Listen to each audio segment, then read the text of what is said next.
আরাফার ময়দানে গেলে দেখা যায় শহীদ প্রেসিডেন্ট জিয়া রহমান কত বড় আল্লাহর ওলি, ওখানে যারা গেছে তারা নিজের চোখে দেখাচ্ছে।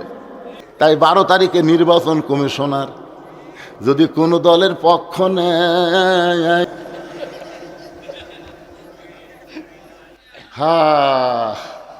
এর আগে এক নির্বাচন কমিশনার জুতেতে পিটছে, আপনারা দেখছেন। তাই আমি বলবো নিরপেক্ষ জায়গায় বসে আছেন, কোন দলের পক্ষ নিয়েন না। জনগণ যারে দিবে সেই সম্মান পাবে। জোরে কোন কথা ঠিক? আমি প্রশাসনকেও বলবো আমার ওয়াজ কিন্তু কৃপকুর হচ্ছে না।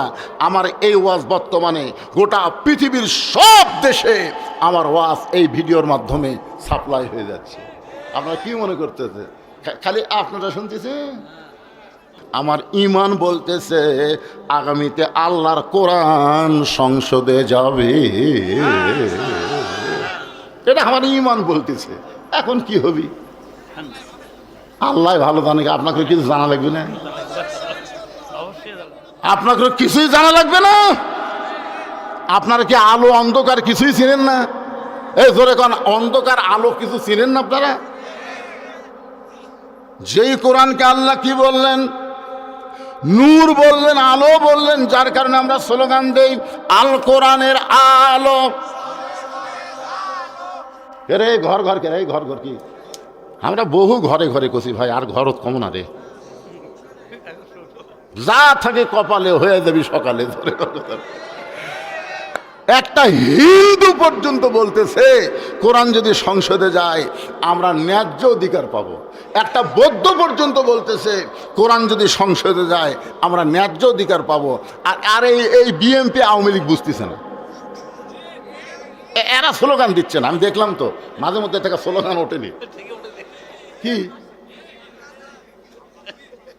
এই বিএনপি যারা করেন, আপনারা জানেন শহীদ প্রেসিডেন্ট জিয়াউর রহমানকে যখন হত্যা করা হলো চিটাগাঙ্গে, তার কাছে একটা ব্রিফকেস ছিল, জানেন আপনারা? ওই ব্রিফকেস মনে করছিল যে একেবারে ব্যাংকের চেক বই আছে, ডলার মলার আছে, অস্ত্র ফস্ত্র আছে, বহু কিছু আছে, এই মনে করে ওই ব্রিফকেস ওখানে খোলে নাই। ঢাকাত নিয়ে এসে খোলার পরে দেখে ব্রিফকেসের মধ্যে দুইটা মাত্র জিনিস, একটা হলো জায়নামাজ আর একটা হলো কোরআন। ধর্ম নিরপেক্ষ সংবিধান ছিল। শহীদ প্রেসিডেন্ট জিয়াউর রহমান বিসমিল্লাহির রহিম দিয়ে শুরু করলো। জোরে কোন কথা ঠিক কিনা? আর ইসলামের মূল মন্ত্র কি ভাইজান? সেই বিএমপি রে, আল্লাহর ওলি রে। আরাফার ময়দানে গেলে দেখা যায় শহীদ প্রেসিডেন্ট জিয়াউর রহমান কত বড় আল্লাহর ওলি, ওখানে যারা গেছে তারা নিজের চোখে দেখাচ্ছে। নিমের গাছের তলে যখন বসলাম, কিছুক্ষণ পরে একটা বাতাস উঠলো, বুঝলেন? মনেই হচ্ছে না দুনিয়ার বাতাস, মনে হয় নিমের গাছের পাতা দিয়ে আল্লাহ জান্নাতের বাতাস হাজিদের গায়ে দিচ্ছে। গাছের দিকে দেখলাম সাজারাতুল জিয়া, গাছের নাম হলো জিয়া গাছ। কি? জিয়া গাছ, জিয়া গাছ, জিয়া টিরি। চিন্তা করছেন বিএমপি করেন ভাইজান, আপনারা তো ভালো মানুষ রে। আপনাকে বেগম জিয়ার জানাজাত কত লোক হলো, আর কত নেতা মূর্তিছে, কুত্তেও যায় না, কথা কয় না। তো এই জন্যে আওয়ামী লীগ বাদ দেয়, ওর কখন বাদ দিল, বাদ দিয়ে বিএমপি, জামাত, তাবলিগ, পিউর মুরিদি, হাত পাকাট রে পাকাই হোক, সব মিলে কোরআনের পক্ষে একটা স্লোগান ডাঁটের দেওয়া লাগবে। জনগণ যেন বুঝবার পারে হুজুর একলা নাই, হুজুরের সামনে হাজারো আল্লাহর বান্দারা আছে, এটা যেন বুঝবার পারে। গলা খাঁকারে দেন আল কোরআনের আলো, কোরআন হাদিস যেখানে, দুনিয়ার মুসলমান লিল্লাহে তাকবীর।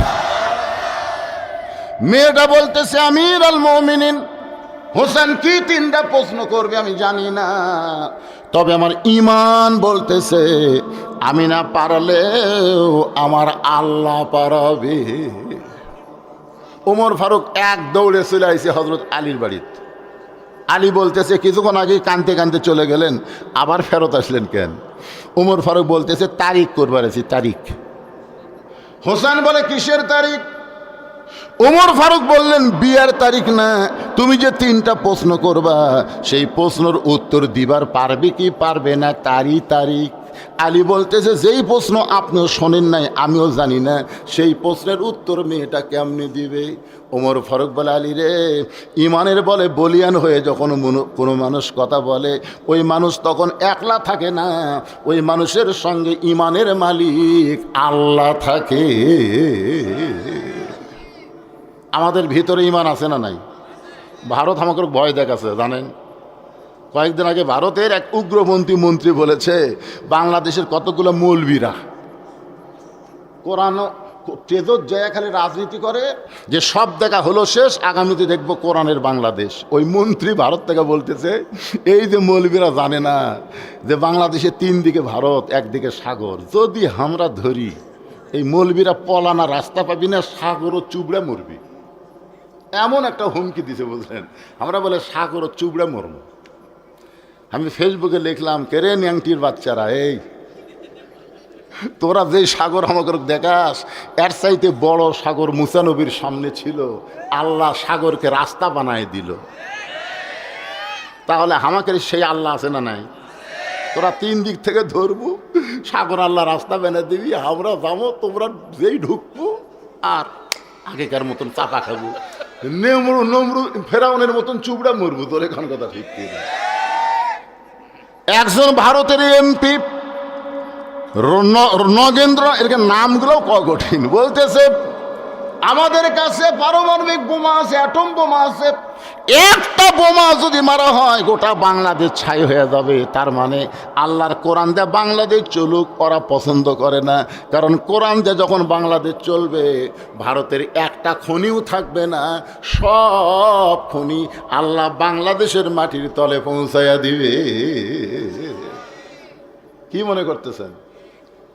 এটা 2003 সালে আপনার কিছু ভূতত্ত্ববিদ এসেছিল বিদেশ থেকে, এসে বাংলাদেশের মাটির তলে তাকে দেখে হীরার খনি, সোনার খনি, তেলের খনি, কয়লার খনি, পেট্রোলের খনি, খালি খুনি রে বাংলাদেশের তলে। কিন্তু এত নিচে আছে বুঝলেন, এত নিচে খনিগুলো আছে যে খনির থেকে ওগুলো তুলবার গেলে খরচই বেশি হবে। এটা মারহাবা। কিন্তু আল্লাহ কোরআনে বলেছেন, ফালিয়াবুদু রাব্বা হাযাল বাইত আল্লাযী আত'আমাহুম মিন জু'ইন ওয়া আমানাহুম মিন খাউফ। তোমরা ওই ঘরের মালিকের যখন গোলামি করবা, তোমাদের রিজিকের কোনো পেরেশানি থাকবে না। ওই খুনিগুলো আল্লাহ নিচের থেকে উপরে তুলে দিবার পারে না। ওয়া আমানাহুম মিন খাউফ। ওরা যখন আমাদের বাংলাদেশকে লক্ষ্য করে বোমা মারবে, আপনারা বলেন তো আমাদের জাতির পিতা হযরত ইব্রাহিমের নিচে নমরুদের আগুন জ্বলতেছে, জোরে কান কি জ্বলতেছে? নমরুদ খালি বারবার বলতেছে, ইব্রাহিম রে, আগুনের মধ্যে পড়ে ছাই হয়ে যাবি, এত বড় চুলা বানাইছি, তোর মতো হাজারটা ইব্রাহিমকে পুরে ছাই করে দিবে। আল্লাহ বলতেছে, কুলনা ইয়া নারু কুনি বারদাও ওয়া সালামান আলা ইব্রাহিম। ওগো ইব্রাহিম, নমরুদ আগুনের চুলা জ্বলাবার পারে, কিন্তু পুরানোর ক্ষমতা নমরুদের হাতে নাই। পুরানোর ক্ষমতা কার হাতে? তাহলে ভারত যখন বাংলাদেশকে নষ্ট করার জন্য, ধ্বংস করার জন্য বোমা মারবে, এই বোমা মনে করেন আপনাদের মন্দির পুকুর এলাকাত পড়লো, মনে করেন আপনাদের এই এলাকাতে একটা বোমা পড়লো, বোমা পড়ে আল্লাহ বলতেছে, আল্লাহ আমি বোমা কি ফুটবো না ফুটবো না? যেরকম নমরুদের আগুনের চুলা বলছিল জ্বলবো না জ্বলবো না, আল্লাহ গায়ে শান্তিদায়ক হয়ে যা। তো বোমাও বলবে, আল্লাহ ফুটবো কি ফুটবো না? আল্লাহ বলতেছে, ফুটিস না। এখন বলেন, আল্লাহ যদি বোমাকে ফুটবার নিষেধ করে, বোমা ফুটবে? ও আমানাহুম মিন খাউফ। খুব খেয়াল করে দেখেন, বোমা ফুটতেছে না। তখন বোমা বলতেছে, আল্লাহ তুমি নমরুদের চুলাকে শান্তির বাগান বানিয়ে দিছে, তো আমাকে বোমা অন্য কিছু বানিয়ে দাও। তখন আল্লাহ বলতেছে, বাংলাদেশের ছেলেপেলে তরমুজ খুব পছন্দ করে, যা আমি আল্লাহ ঘোষণা করলাম তুই 27 টন ওজনের বোমা তরমুজ হয়ে যা। 27 টন ওজনের বোমা তরমুজ হয়ে পড়ে আছে। ভাই, এই এলাকার ছেলেপেলে তো আপনাকে কম দুষ্ট নয়, কেটে ওটা কি পড়ে আছে রে? ছেলেপেলে কিন্তু সাহস বেশি, আস্তে আস্তে হাত দা থেকে কেড়ে তরমুজ, বাড়ির থেকে বটি দাও কুড়াল ধার আছে, কাটিয়া যখন তরমুজ খাচ্ছে, ওরা দূর থেকে দূরবীন যন্ত্রতে দেখতেছে, কে রে আমাকে বোমা যে মন্দির পুকুর পড়লো, বোমার খবর কি? ওরা দেখতেছে কাটিয়া খায়, হাসতেছেন। আমাকে সে আল্লাহ আছে না? এ ধরে কেন আছে না? নাই, আমরা শুধু কোরআন হাতে নিব, আল্লাহ গোটা পৃথিবী আমাদেরকে দিয়ে দিবে। ধরে কোন কথা ঠিক না? দেওয়ার মালিককে। এই জন্য যেই কোরআন থেকে আলোচনা শুনতেছেন, আল্লাহর বান্দার একটু মনোযোগ দিয়ে শুনবেন। ওমর ফারুক বললেন, আলী রে, মেয়েটা এমন কথা বলেছে, আমার বিশ্বাস মেয়েটা একলা নাই, মেয়েটার সঙ্গে আমার আল্লাহ আছে। তার মানে কি বোঝা গেল? ইমানদারের সাথে কে আছে?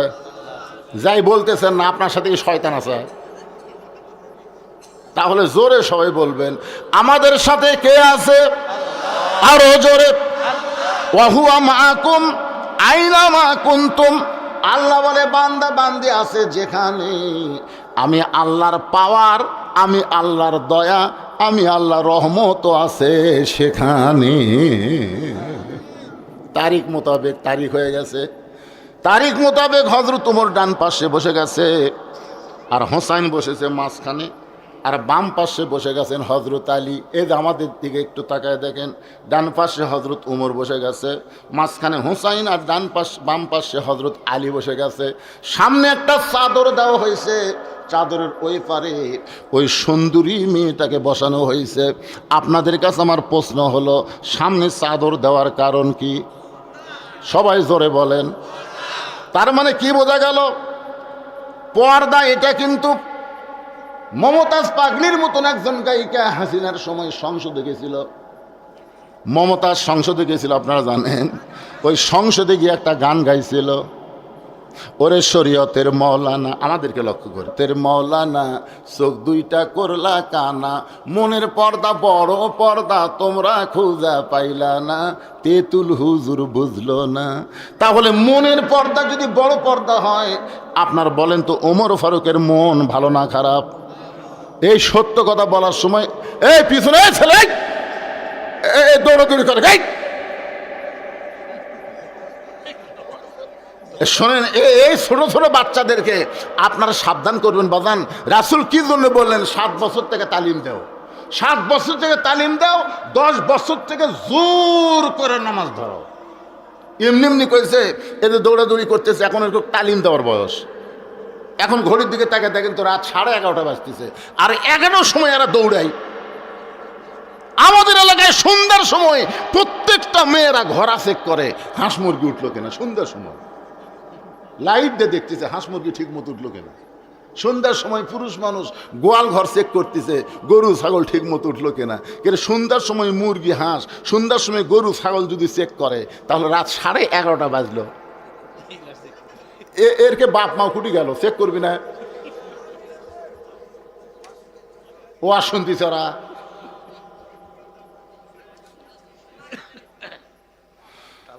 খালি ঠিক মতো চেক না করার কারণে ওরা একদিন এমন হবে, সেই দিন বুঝবার পারবেন চেক করার কি দরকার। ছোট ছোট বাচ্চারা, সোনার ময়নারা সব মাহফিল বসো, সবাই মাহফিলে বসো আল্লাহর রাস্তে। প্রথম আসে যেরকম দেখলাম, বুঝলাম আমার মন ভেঙে গেছিল। কে রে, পাশে একটা সন্ধ্যার সময় মাহফিল করলাম, মানুষের জায়গা হয় না, ঝাঁকর না, সব বলে হুজুর ওয়াজ শুনে পেট ভরেনি, কি এক ওয়াজ করে চলে গেছেন, শুনতে শুনতেই সময় শেষ। আজকে মনে করুন পেট ভরাতে যা লাগে, কিন্তু আসে দিকে মানুষ নেই। আয় হায়, প্রথম আমি তা দেখলো ভাই, এদিকে কোটাল ছাপ্পা, এদিকেও ফাঁকা, কিন্তু এখন একটু কলজা ভরে উঠতেছে। যাক আলহামদুলিল্লাহ, ভরতেছে আস্তে আস্তে। কি পোলার জন্য? তাই পোলার জন্য না। আপনার বলেন তো, পোলার গুরুত্ব বেশি না কোরআনের গুরুত্ব বেশি? তো বলেন কোরআনের জন্য বলেন। হ্যাঁ, পোলা ওটা একটা নফল সাবজেক্ট, ফরজের মধ্যে লিয়ে আসেন। কেন সবাই একটু জিকির করেন, লা ইলাহা ইল্লাল্লাহ, জোরে লা ইলাহা ইল্লাল্লাহ। লা ইলাহা ইল্লাল্লাহ, লা ইলাহা ইল্লাল্লাহ, লা ইলাহা ইল্লাল্লাহ, লা ইলাহা ইল্লাল্লাহ, লা ইলাহা ইল্লাল্লাহ মুহাম্মাদুর রাসূলুল্লাহ। তার মানে বোঝা গেল মনের পর্দা পর্দা না, পর্দা হলো আল্লাহর আইন। জোরে বলেন, পর্দা কার আইন? ওমর ফারুকের মন ভালো, হোসেনের মন ভালো, আলীরও মন ভালো, কিন্তু তারপরে সামনে একটা চাদর দিয়ে বুঝাই দিল মনের পর্দা পর্দা নয়, পর্দা হলো আল্লাহর। আরো জোরে বলেন, পর্দা কার আইন?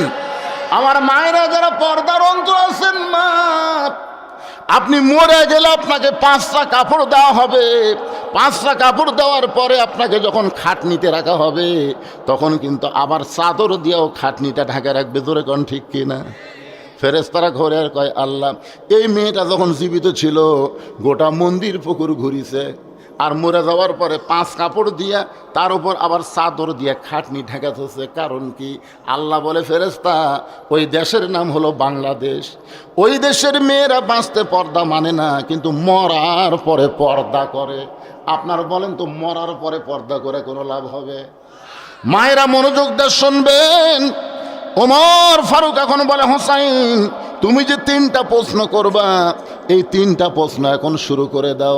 এবার হোসাইন দাঁড়িয়ে গেছে। কয়টা প্রশ্ন? 3টা প্রশ্নের উত্তর দিবার পারলে বিয়া, নচেত কিন্তু বিয়ে করবে না। হোসেন দাঁড়িয়ে বলতেছে, রে মেয়ে তুমি একা একা বসে আছো, তাই বলে মনে করো না তুমি একলা হয়ে গেছো। আমি হোসাইন বড় একা হয়ে গেছি। উমর ফারুক কুনার ঘুতাতে বলতেছে, বাজান তুমি কেমনি একলা হলে? তোমার ডান পাশে আমি বসে আছি, বাম পাশে তোমার বাবা বসে আছে, তুমি কেমনি একলা হলে?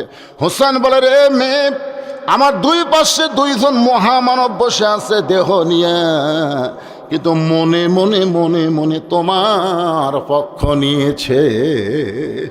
আপনারা বলেন তো, উমর ফারুক কার পক্ষে? আলী কার পক্ষে? কিন্তু বসে আছে কোন পক্ষে? তাই 12 তারিখে নির্বাচন কমিশনার যদি কোনো দলের পক্ষ নেয়,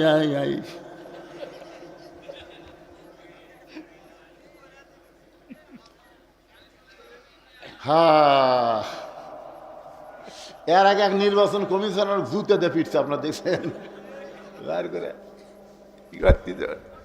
তাই আমি বলবো, নিরপেক্ষ জায়গায় বসে আছেন, কোন দলের পক্ষ নিয়েন না। জনগণ যারে দিবে সেই সম্মান পাবে। জোরে কোন কথা ঠিক? আমি প্রশাসনকেও বলবো, আমার ওয়াজ কিন্তু পুকুর হচ্ছে না। আমার এই ওয়াজ বর্তমানে গোটা পৃথিবীর সব দেশে আমার ওয়াজ এই ভিডিওর মাধ্যমে সাপ্লাই হয়ে যাচ্ছে। আপনারা কি মনে করতেছে খালি আপনারা শুনতেছেন? মালয়েশিয়া শুনতেছে, সৌদি আরব শুনতেছে, বাহরাইন শুনতেছে, কাতার শুনতেছে, সমস্ত দেশে আমাদের বাংলাদেশের যত ছেলেরা আছে বন্ধুশীদের ওয়াজ প্রত্যেক দিন লাইভে তারা দেখে। তো বলতেছে, ভাইজান ও সোনার ভাইরা, যা করছেন করছেন, হাসিনার সময় আর করবেন না, জাগার মান সম্মান ঠিক থবেন। হোসেন বলতেছে, রে মেয়ে তুমি একলা নাই, আমার পাশে যে 2 জন মহামানব বসে আছে এরা মনে মনে তোমার পক্ষ নিয়েছে, তোমার কোনো টেনশন নাই। কারণ এমন 2 জন আল্লাহওয়ালা যদি কারো পক্ষ নেয় তাকে আল্লাহ কোনো দিন অসম্মান করে না। ওমর ফারুক বলে, বাবা এখন তুমি প্রশ্ন শুরু করে দাও। এই মনোযোগ দিয়ে শোনাই, মনোযোগ দিয়ে শোনেন। হোসেন বলে, রে মেয়ে আমার 1 নম্বর প্রশ্ন হলো, আমার মাকে তুমি জানো? আমি কোন মায়ের সন্তান? সঙ্গে সঙ্গে হজরত আলী চমকে উঠছে। আলী চমকে উঠছে, কে? আমি বেটার সাথে আছি। হোসেন তো বলতে পারে, আমার বাবাকে তুমি জানো? ই বাবার কথা না বলে কার কথা বলতেছে? আমার মাকে তুমি জানো? আমি কোন মায়ের সন্তান? সঙ্গে সঙ্গে মেয়েটা পর্দার ওপার থেকে বলে, হোসাইন আপনার মাকে আমি চিনি। প্রশ্ন করেছে, আমার মাকে তুমি জানো? আর মেয়েটা বলতেছে আমি চিনি। উমর ফারুক জিব্বাত কামড় খাইছে। প্রথম প্রশ্নই আউট। প্রশ্ন করলো কি আমার মাকে তুমি জানো? আর উত্তর দিল আমি চিনি। আপনারা বলেন তো, জানা আর চেনা এই দুইটা কি এক? হোসাইন মুসকে মুসকে হাসতেছে, আর হযরত আলী দুই চোখ দিয়ে দর দর করে পানি পড়তেছে। উমর ফারুক জিব্বাত কামড় খাইছে, হোসাইন মাঝখান থেকে মুসকি মুসকি হাসতেছে, আর হযরত আলী চোখ দিয়ে দর দর করে পানি পড়তেছে। এই পানি পড়ার কারণ হলো, রে মেয়ে, তুই হোসাইনের মারে কেমনে চিনবি? আমি স্বামী হইয়াও পুরাপুরি তাকে চিনতে পারিনি। সুবহানাল্লাহ না কেন? আমি স্বামী হইয়া পুরাপুরি চিনতে পারি নাই, এমনকি মা হইয়াও খাদিজা ফাতেমাকে পুরাপুরি চিনতে পারে নাই। একদিন গভীর রাত্রে নবীকে বুকের মধ্যে নিয়ে বলে, ইয়া রাসূলুল্লাহ, আপনার মেয়ে ফাতেমাকে কি আপনি চেনেন? আল্লাহ রাসূল মুসকি মুসকি হাসের বলে, খাদিজা তুমি কি পাগলি হয়ে গেলে? আমি হলাম বাবা আর তুমি হলাম মা, আমাদের দুইজনের মাধ্যমে আমাদের কলিজা টুকরা ফাতেমা।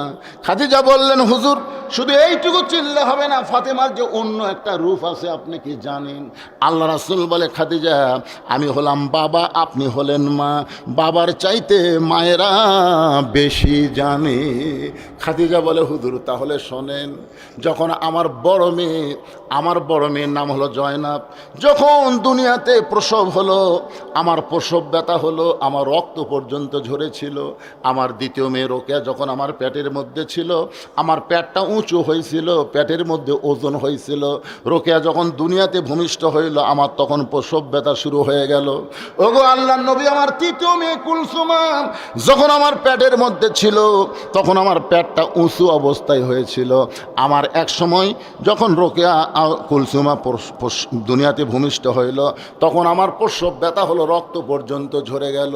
কিন্তু আল্লাহর শপথ করে বলতেছি নবী, ওই ফাতেমা যখন আমার পেটের মধ্যে আসলো, আমার পেট উঁচু হয়েছিল, কিন্তু পেটের মধ্যে কোনো ওজন বুঝতে পারি নাই। এই ফাতেমা যখন দুনিয়াতে ভূমিষ্ঠ হইল, আমার প্রসব ব্যথার কোনো কিছুই আমি টের পাইলাম না। আমি লক্ষ্য করে দেখলাম আমার মেয়ে ফাতেমা একা একাই দুনিয়াতে ভূমিষ্ঠ হইল। আমি মা হয়ে যখন তাকায় দেখতেছি, তখন দেখতে পাই ফাতেমার এই দুইটা ছোট্ট হাত দিয়া তার ইজ্জত পর্যন্ত ঢেকে দুনিয়াতে জন্ম নিয়েছে। আমি মা হইয়াও কোনো দিন তার ইজ্জত দেখতে পারি নাই। হযরত আলী চোখটা দর দর করে পানি পড়তেছে, উমর ফারুক জিব্বাত কামড় মারছে, আর হোসাইন মুসকে মুসকে হাসতেছে। অনেক সময় হয়ে যাওয়ার পরে মেয়েটা বলতেছে, রে মুরব্বীরা, আপনারা, হোসাইন প্রশ্ন করলো, আমি উত্তর দিলাম, আমার উত্তর হলো কি হলো না? তিনটা বিচারকের একটা বিচারকে যে কথাই বলেন না। উমর ফারুক বলে, কেমনে হবে? কারণ প্রশ্ন করেছে আমার মাকে জানো, আর তুমি উত্তর দিলে আমি চিনি। ফাতেমা কি পাড়া বেড়ানি নাকি যে ফাতেমাকে চিনবে? তুমি কেমনে বললাম আমি চিনি? হোসেন মুসকে মুসকে হাসতেছে। হযরত আলী বলতেছে, মা তুমি কেমনে বললাম আমি চিনি? মা, যে ফাতেমা এমন পর্দানিশী ছিল, দুনিয়ার কেউ তাকে কোনোদিন দেখতে পারে নাই। এমনকি ফাতেমা মেয়েরা যখন ফাতেমার সঙ্গে দেখা করতে আসতো, ফাতেমা পর্দার ভিতর থেকে মেয়েদের সঙ্গে কথা বলতো, কোনো মেয়ের সামনেও ফাতেমা কোনোদিন প্রকাশ হয় নাই। আর তুমি বললে আমি চিনি, কেমনে চিনবা? সঙ্গে সঙ্গে মেয়েটা বলতেছে, ওই রোমের জেলখানায় যখন বন্দি ছিলাম, সকালবেলায় শেরদিল কারারক্ষী আমাকে চাবুক মারত, বিকালবেলায় আমাকে চাবুক মারত। ওই চাবুক মারতে মারতে এক সময় আমি জর্জরিত হয়ে একটু বিরক্ত হয়ে বললাম, আল্লাহ তুমি আছো আসমানে, নবী আছে মদিনায়, এই রোমের জেলখানায় এই মুমিনা নারীকে দেখার মতন দুনিয়াতে কেউ নাই। এই বলে কানতে কানতে আমি যখন ঘুমায় গেছি, মেয়েটা বলে, হোসাইন আমি যখন ঘুমায় গেছি, এমন সময় স্বপ্নে দেখি আমার শিয়রের পাশে নূরের একটা পুতুলি বসে বসে কাঁদতেছে। আমি স্বপ্নে বললাম, কে গো আপনি? জান্নাতের হুরি না বেহেশতের পরী?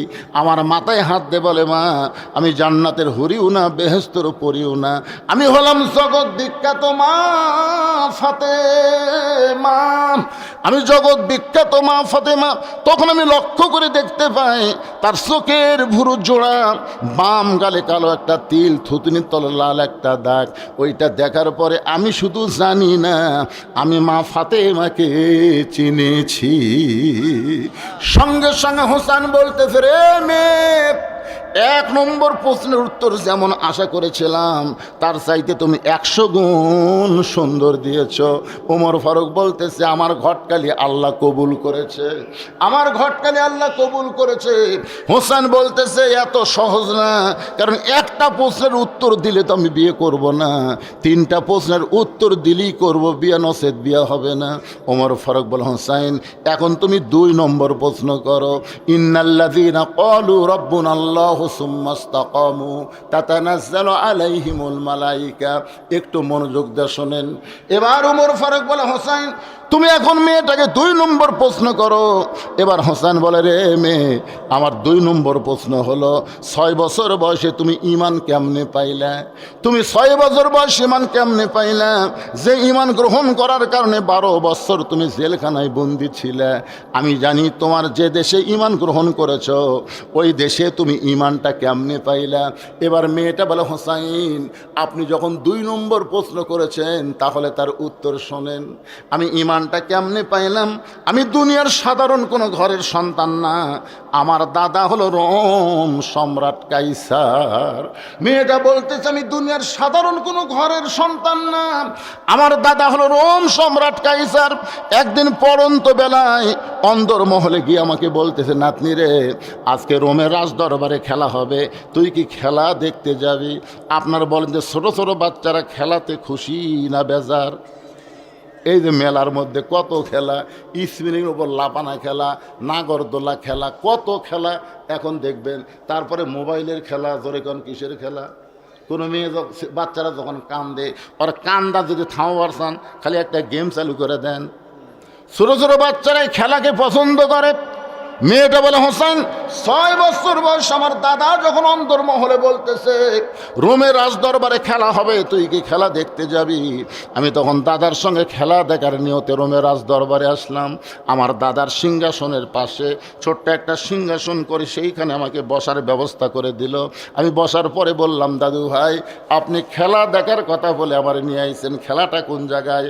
আমার দাদা বলে, নাতি রে, তাহলে ওই যে তাকায় দেখ। মেয়েটা বলে, হোসেন আমার দাদা যখন বলল নাতনি রে ওই দিকে তাকায় দেখ, আমি তখন তাকায় দিকে একটা মানুষের চোখ কালো কাপড় দিয়ে বেঁধে রাখছে, ওই মানুষের 2টা হাত কালো রশি দিয়ে বেঁধে রেখেছে, ওই মানুষের 2টা পা লোহার শেকল দিয়ে আটকানো আছে।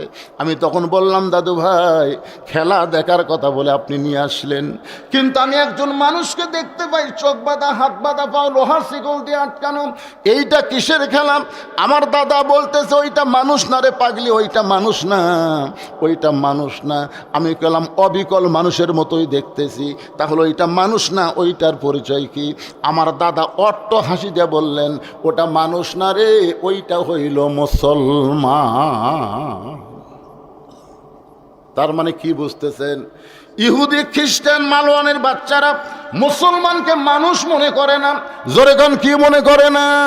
মুসলমানকে যদি মানুষ মনে করত তাহলে ইসরায়েলের সৈন্যরা, ইসরায়েলের কাফেরের বাচ্চারা এতগুলো ফিলিস্তিনের মুসলমানের বাচ্চাদেরকে হত্যা করতো না। জোরে গান কথা ঠিক কি না? আমার দাদা বলতেছে ওইটা মানুষ না রে, ওইটা হলো মুসলমান। আমি তখন বললাম, দাদা ওই মুসলমানকে নিয়ে আপনি কি খেলা খেলবেন? আমার দাদা বলে, ওই যে তাকায় দেখ।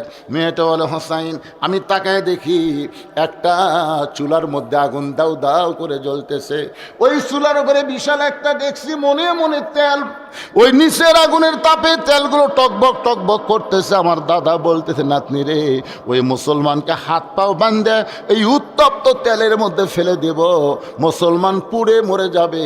আজকের খেলার নাম হলো মুসলমান মারার খেলা। আজকে খেলার নাম কি? মুসলমান মারার খেলা। আকাশেতে লক্ষ তারা, একটা চাঁদের আলো, 1000 কোটি মানুষের চাইতে একজন ইমানদার ওসমান হাদি ভালো। জোরে বলেন কথা ঠিক? আপনারা বলেন তো ওসমান হাদিকে কারা হত্যা করলো? কি জন্য হত্যা করলো? এই কারণেই করলো যে ওসমান হাদি ভারতের আধিপত্যবাদের বিরুদ্ধে কথা বলতো, ইনসাফের কথা বলতো, ইনকিলাব, সমস্ত মুসলমানিত্ব বজায় রেখে বাংলাদেশ শাসন করবে, এই কথাগুলো বলার কারণে তাকে হত্যা করা হলো।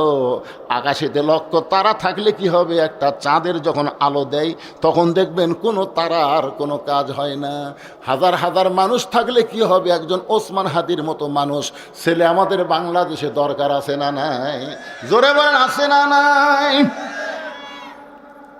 আমার দাদা বলেন, নাতনি রে, ওই মুসলমানকে উত্তপ্ত তেলের মধ্যে ফেলে দিব, মুসলমান পুড়ে মরে যাবে। আজকের খেলার নাম হলো মুসলমান মারার খেলা। আমি তখন 6 বছরের ছোট্ট মেয়ে, আমার দাদার কাছে জোড় হাত করে বললাম, দাদু ভাই, এই মুসলমানকে উত্তপ্ত তেলের মধ্যে না পুড়ে কি ছেড়ে দেওয়া যায় না? এই মুসলমানকে কি মাফ করা যায় না? আমার দাদা বলতেছে 100 বার মাফ করা যায়, 100 বার মাফ করা যায়। ওই মুসলমান যদি একটা বারের জন্য বলে আল্লাহ রাসূল মানি না, খালি একটা বারের জন্য বলবে আল্লাহ রাসূল মানি না, সাথে সাথে হাতের বাঁধন খুলে দিব, হাতের পায়ের শিকল খুলে দিব, চোখের বাঁধন খুলে দিব, খালি একটা বার বলবে আল্লাহ রাসূল মানি না। মেয়েটা বলে, হোসাইন রে, আমি আস্তে আস্তে ওই মুসলমানের কাছে গিয়ে বললাম, মুসলমান, দাউ দাউ করে আগুন জ্বলতেছে, আগুনের উপরে উত্তপ্ত তেল টকবক টকবক করতেছে, আমার দাদা তোমাকে উত্তপ্ত তেলের মধ্যে পুড়ে মারবে। তুমি যদি বাঁচবার চাও তাহলে একটা বারের জন্য বলো আল্লাহ রাসূল মানি না, একটা বারের জন্য বলো আল্লাহ রাসূল মানি না। সঙ্গে সঙ্গে মুসলমান বলতেছে, ইন্নাল্লাযীনা ক্বালু রাব্বুনাল্লাহু সুম্মা ইসতাকাম, নিশ্চয় যারা আল্লাহকে রব বলে স্বীকার করবে, এর প্রতি অটল থাকবে, দরকার হলে জীবন দিব, কিন্তু এক মুহূর্তের জন্য মুসলমান আল্লাহ রাসূল ছাড়বে না। দরকার হলে ফাঁসির মঞ্চে যাবে মুসলমান, কিন্তু রাষ্ট্রপতির কাছে বাঁচার দরখাস্ত লিখবে না। জোরে বলেন কথা ঠিক? রোম সম্রাট কাইসার এই কথা শুনে বলে, এ সৈন্যরা, আর দেরি করো না, তাড়াতাড়ি হাত পা বাঁধা অবস্থায় উত্তপ্ত তেলের মধ্যে ফেলে দাও। যখন আমার দাদার কথাতে সৈন্যরা ওই মুসলমানকে উত্তপ্ত তেলের দিকে নিয়ে যাচ্ছে, আমি তাকায় দেখে মুসলমান বীরের মতন হেঁটে হেঁটে যাচ্ছে। আমি তখন বললাম, দাদু ভাই, একটা জীবন্ত মানুষকে পুড়ে মারবেন, এই খেলা আমি দেখব না, আমি যাবার চাই, আমার মর হয়ে যাবে। মেয়েটা বলে, হোসাইন রে, জোর করে আগুনের চুলা পর্যন্ত যখন নিয়ে গেছে, সঙ্গে সঙ্গে আমি কি করব? আমার দাদা তো বাম হাত ধরে আছে, আমি ডান হাত দিয়া আমার চোখ এভাবে চেপে ধরলাম। একটা জীবন্ত মানুষ মরে যাবে, এই দৃশ্য 6 বছরের ছোট্ট বাচ্চা আমি দেখতে পারবো না। এই বলে চোখটা যখন চাইপা ধরেছি, এমন সময় দেখি ওই মুসলমানের জবান থেকে একটা মধুর বাণী, একদিকে গোটা দুনিয়া তুলে দেওয়া হবে, আর একদিকে ওই মধুর বাণী যদি তুলে দেওয়া হয়, গোটা দুনিয়া আসমান জমিনের চাইতে ওই মধুর বাণীর ওজন বেশি হবে। সেই বাণীটা হলো লা ইলাহা ইল্লাল্লাহু মুহাম্মাদুর রাসূলুল্লাহ সাল্লাল্লাহু আলাইহি ওয়াসাল্লাম। ভাইজান, এই যে গল্প যা করতেছেন এখন, এই গল্পটা আমার কোন কি গল্প?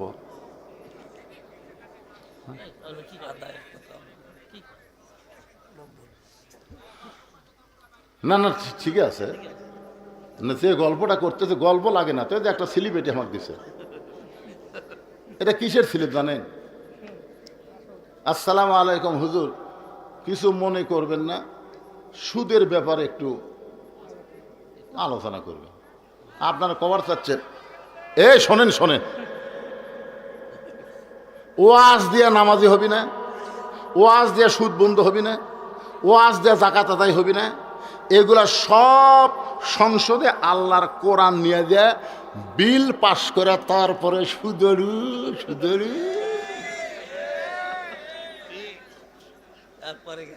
ফতুয়ার কথা হলো যে সুদের 1 টাকা খায়, নিজের মায়ের সঙ্গে নবী তিনবার এভাবে মুখ চাপে ধরছে, 3 বার।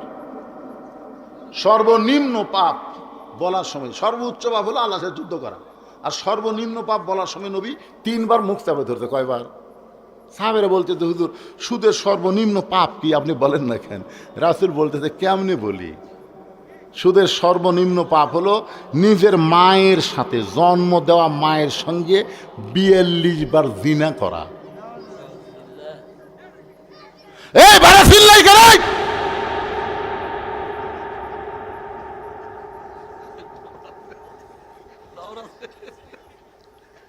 মাঝে মধ্যে ডাবলি না দিলে ঠিক হবে, তাই আপনার তো দিবার পারতেছে না, আমাকে দেওয়া লাগছে, কি করবেন?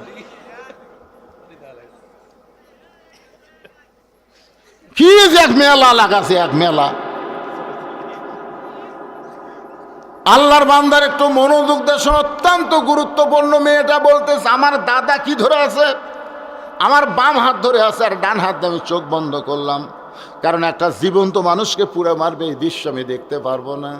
কিন্তু হঠাৎ আমার কানের মধ্যে ঢুকলো লা ইলাহা ইল্লাল্লাহু মুহাম্মাদুর রাসূলুল্লাহ।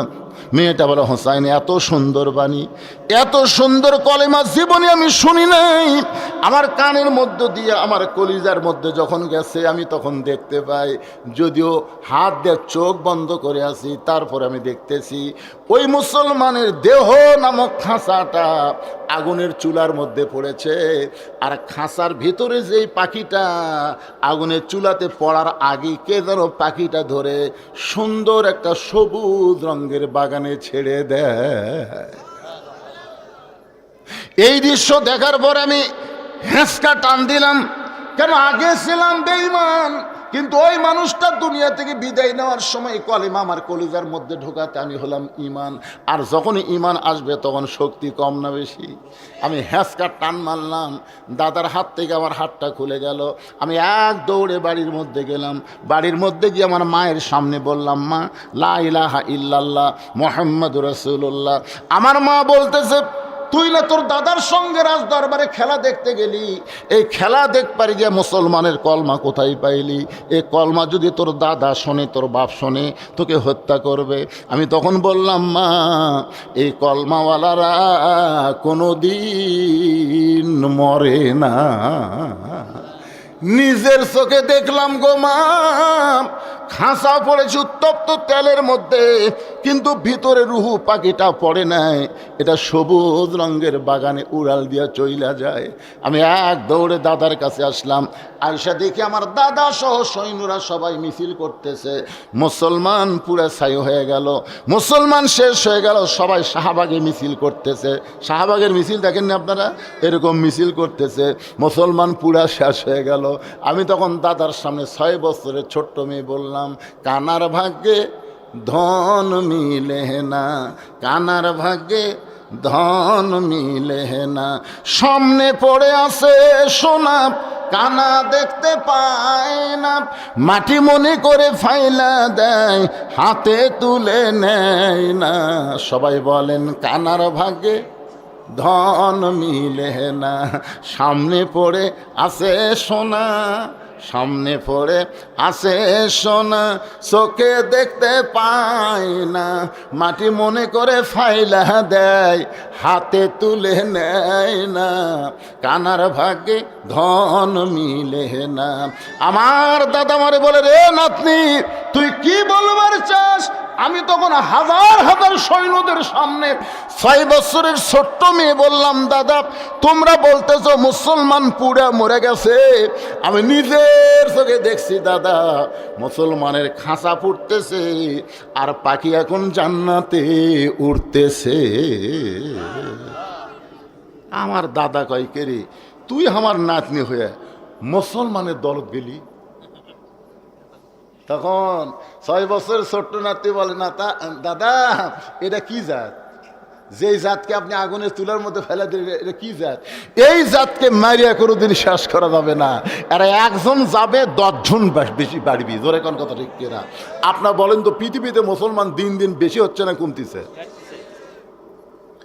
মেয়েটা বলে হোসাইন 6 বছর বয়সে এইভাবেই মহামূল্যবান ইমানটা আমি পেয়েছি।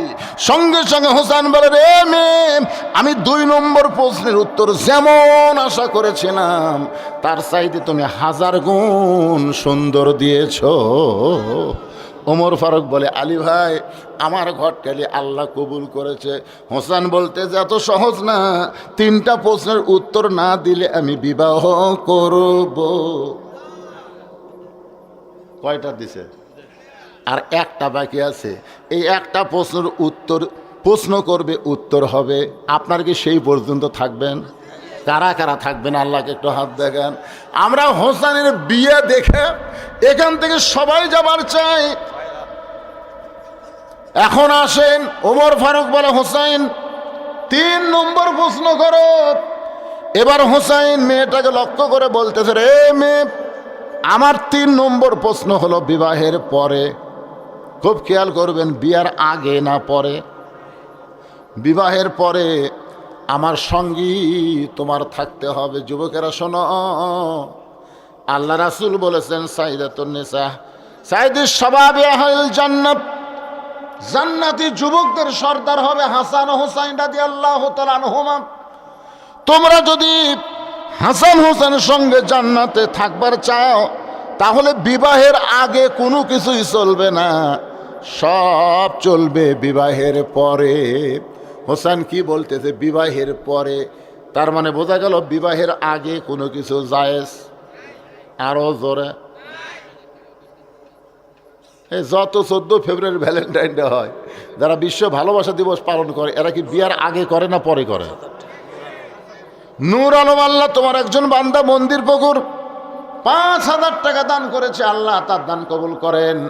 আল্লাহ নেক নিয়ত নেকাজা পড়া করেন। জোরে বলে আল্লাহুম্মা আমিন।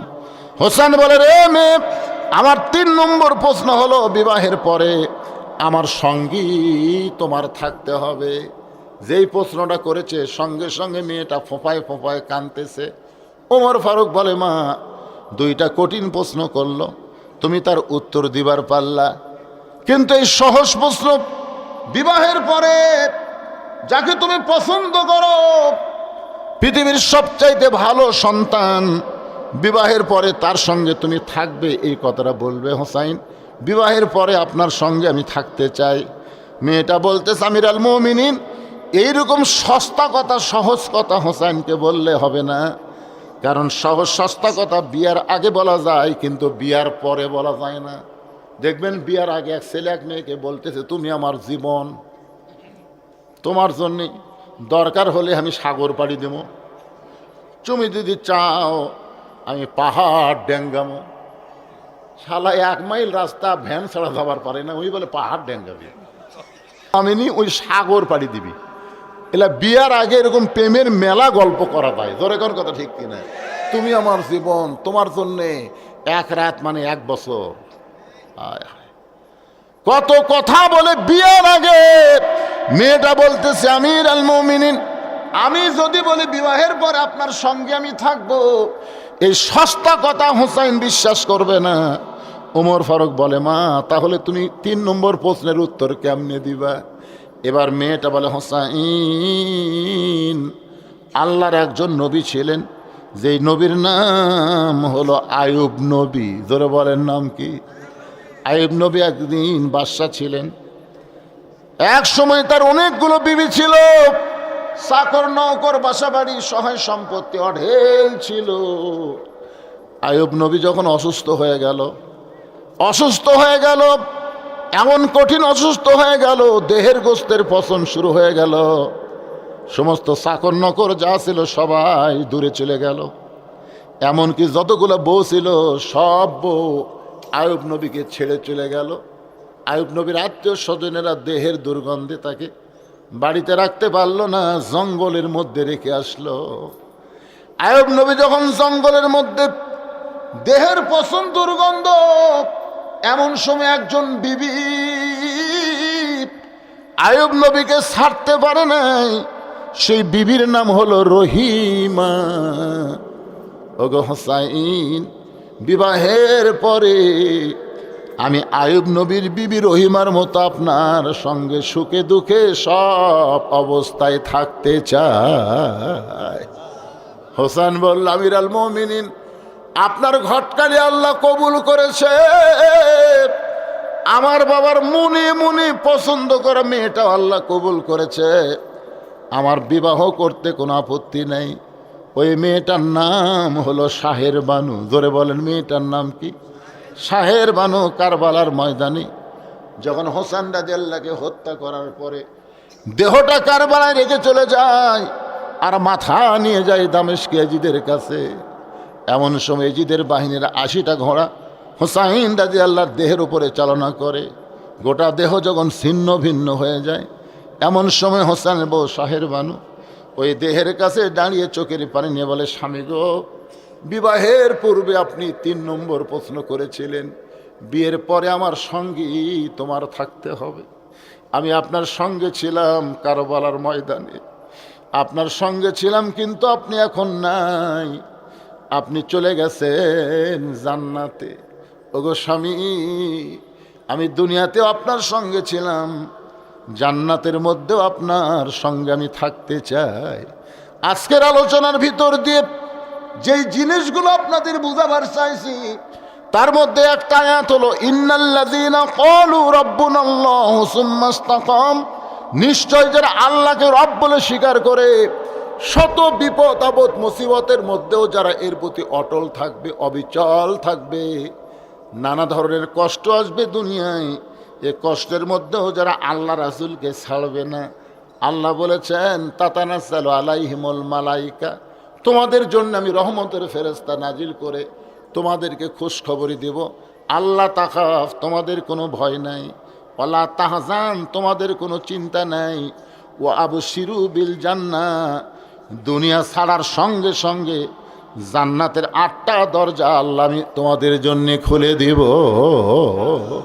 ভাইজান, নানা ধরনের পরীক্ষা আসবে সামনে, কে কত বুঝ দিবে, কে কত দিবার চাবে, এটা দিবে সেটা দিবে, ঘর ভাঙ্গা ঘর সাঙ্গা করে দিবে, কিন্তু কোনো কথার দিকে আমরা যাব না। আমরা অটল থাকবো, অবিচল থাকবো আল্লাহর কোরআনের পক্ষে। এই কোরআনকে শুধু মঞ্চে নয়, এই কোরআন শুধু মসজিদে নয়, এই কোরআন শুধু মাদ্রাসায় নয়, আমরা জায়গা মতো আল্লাহর কোরআনকে যেন নিয়ে যেতে পারি। আল্লাহ সেই তৌফিক যেন আমাদেরকে দান করে। জোরে কোন আমিন। এখানে বিএনপি, আওয়ামী লীগ, জাতীয় পার্টি, জামাত না। আপনার যেই মসজিদের জন্য মাহফিল করতেছেন, এই মসজিদে যখন বিএনপি নামাজ পড়ে, জামাত ইসলাম নামাজ পড়ে, তাবলিগ নামাজ পড়ে, যারা নামাজ পড়ে তারা কিন্তু এক দল, আর যারা নামাজ পড়ে না এরা হচ্ছে আর এক দল। জোরে কোন কথা ঠিক কিনা? বিএনপি বলেন, আওয়ামী লীগ বলেন, জাতীয় পার্টি বলেন, মসজিদের মধ্যে ঢোকার সময় আপনারা বলেন তো সব দলের জন্য ভিন্ন ভিন্ন দোয়া, না সব দলের এক দোয়া? সব দল কি ডান পা ঢোকে, না এক এক দল এক এক পাও দিয়ে ঢোকে? তাহলে ডান পায়ে সবাই একই দোয়া পড়ে ঢুকলো, ঢোকার পরে দেখবেন আওয়ামী লীগ, বিএনপি, জাতীয় পার্টি, জামাত এক এক দল কিন্তু এক এক কাতার করে না, সব দল মিলে পায়ের গোড়ালির সঙ্গে গোড়াল মিল করে কাতার সোজা করে। আল্লাহর ঘরের মধ্যে যেমন 14 দল 20 দল ভাঙ্গে আমরা এক কাতার হবার পারি, আল্লাহর কোরআনের বিজয়ের জন্য আমরা সব দল ভাঙ্গে এক দল হবার চাই। যেরকম ঠিক কিনা? আল কোরআনের আলো আল্লাহ আমাদের দেখা কবুল করুক। সকলে বলে আল্লাহুম্মা আমিন। যিনি যেখানে দাঁড়িয়ে আছেন সবাই বসেন, ইস্তেগফার পড়েন। আস্তাগফিরুল্লাহ রব্বি মিন কুল্লি জামবি ওয়া আতুবু ইলাই। আস্তাগফিরুল্লাহ রব্বি জি মিন কুল্লি জামবি ওয়া আতুবু ইলাই। লা হাওলা ওয়ালা কুওয়াতা ইল্লা বিল্লাহিল আলিয়্যিল আযীম। আল্লাহুম্মা সাল্লি আলা মুহাম্মদ, আল্লাহুম্মা বারিক আলা মুহাম্মদ। সভাপতি সাহেব মুনাজাত করে দিন। আল্লাহুম্মা আমিন। আল্লাহুম্মা আনতাস সালাম ওয়া মিনকাস সালাম, তাবারাকতা ইয়া যাল জালালি ওয়াল ইকরাম। আল্লাহ, রাত 12:15 বাজে গেছে, গভীর রাতে তোমার হাজার হাজার বান্দা বান্দিদেরকে নিয়ে রহমতের দরজায় ফকির হয়ে দোকানে হাত তুলেছি। মেহেরবানি করে আজকের মাহফিল আমাদের সকলের হেদায়েতের জন্য, নাজাতের জন্য, জান্নাতের জন্য কবুল করো। এই মাহফিলের শুরু থেকে শেষ পর্যন্ত যত আলোচনা হয়েছে আল্লাহ, এর মধ্যে যদি ত্রুটি হয়, ভুল হয়, মাফ করে দিও। এর যা হাদিয়া মঞ্জুর করো। সোনার মদিনায় নবী পাকের রওজা মোবারকে আল্লাহ তুমি কবুল করে নিও। তামাম আম্বিয়া কিরাম আসহাবে কেরাম, তাবিনী কেরাম, তাবা তাবিনী কেরাম, তাম পৃথিবীর মাটির নিচে যত মুমিন মুমিনা শুয়ে আছে আল্লাহ সকল আর ফরে হাদিয়া কবুল করো। এই মন্দির পুকুর গোরস্থানে যত মুর্দা শুয়ে আছে আল্লাহ সব কবরকে জান্নাতের টুকরা বানিয়ে দাও। আল্লাহ আমরা যারা হাত তুলেছি, আমাদের জনম দুঃখনী মা যাদের কবরে চলে গেছে, আমাদের দরদের বাবা যাদের কবরের ঘরে, আল্লাহ মেহেরবানি করে মা বাবার কবরটাকে জান্নাতের টুকরা বানায় দাও। আল্লাহ তোমার যেই বান্দারা কষ্ট করে মেহনত করে হাজার হাজার টাকা খরচ করে আজকের জান্নাতের বাগান লাগাইছে, আল্লাহ তাদের সকলকেই তুমি জান্নাতি কবুল করো। আল্লাহ যারা কষ্ট করে মেহনত করে এতগুলো মানুষের আয়োজনে তাবারক পাক করেছে, আল্লাহ তুমি তাদেরকে মাফ করো, কবুল করো। মসজিদ কমিটির সভাপতি, সেক্রেটারি, কেশিয়ার সদস্য, মাহফিলের সম্মানিত সভাপতি, প্রধান অতিথি, বিশেষ অতিথি, আল্লাহ হাদি সাহেব, মুরব্বী, যুবক, কচিকাচা,